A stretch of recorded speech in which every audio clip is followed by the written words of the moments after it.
فيديو النهارده يا رجاله نزول باكج عقود الترشيح الخاص باللعيبه اللي اتألقت من اول موسم لحد دلوقتي، واللي ابرزهم جريزمان بنسخه الهول بلاير واللي بيوصل في التشكيل 99، وعندك كمان اللي هيقفل خط النص وهو ديكلان رايس بنسخه بوكس تو بوكس واللي بيوصل في التشكيل 98 وارقامه خرافيه بمعنى الكلمه، وعندك كمان المهندس المخطط توني كروس ولكن ده موجود في الماتش باص وبيوصل 97 في التشكيل، وعندك كمان حارس توتنهام العملاق فيكاريو اللي بيوصل في التشكيل 96 وارقامه ممتازه الصراحه. وكمان كونامي نزلت لنا باكج نجوم الاسبوع القديم بس ممتاز الصراحه، وده عشان في مبابي وديونج وسون وغيرهم من اللعيبه الممتازه جدا. تعالوا نشوف ايه جديد نزل، بس قبل ما نبدا ما تنساش تصلي على النبي عليه الصلاه والسلام، وما تنساش دعاء لاخواتنا في فلسطين والسودان. تعالوا نشوف حظنا وايه الجديد. تعالوا كده يا شباب نخش على الكونتراكت، وعندنا هنا 100 كوين، وعندنا الفتحه المجانيه بتاعت نجوم الاسبوع، وكمان عندنا الفتحه اللي قبل الاخير للانديه الايطاليه، كل ده طلع لنا ففضل لنا تيو وسومر، اي واحد منهم انا عايزه. شايفين حظ الاكونت عامل ازاي؟ نعمل سكيب كده طلع سومر، يعني حتى تيو سايبين للاخر يوم الاثنين. شايفين اللعبه عامله ازاي؟ انا مش متفائل والله ان نفتح الباكا، لكن نقول يلا بسم الله.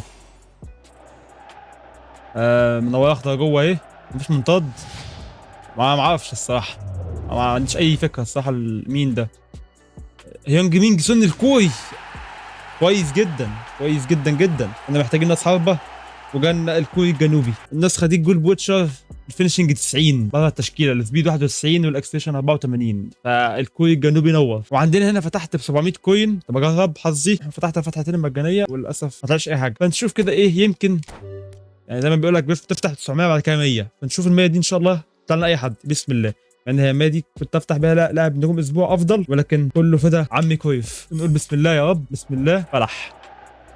يعني انا مش فاهم بجد، يعني الاكونت حظه سيء جدا، سيء جدا جدا جدا.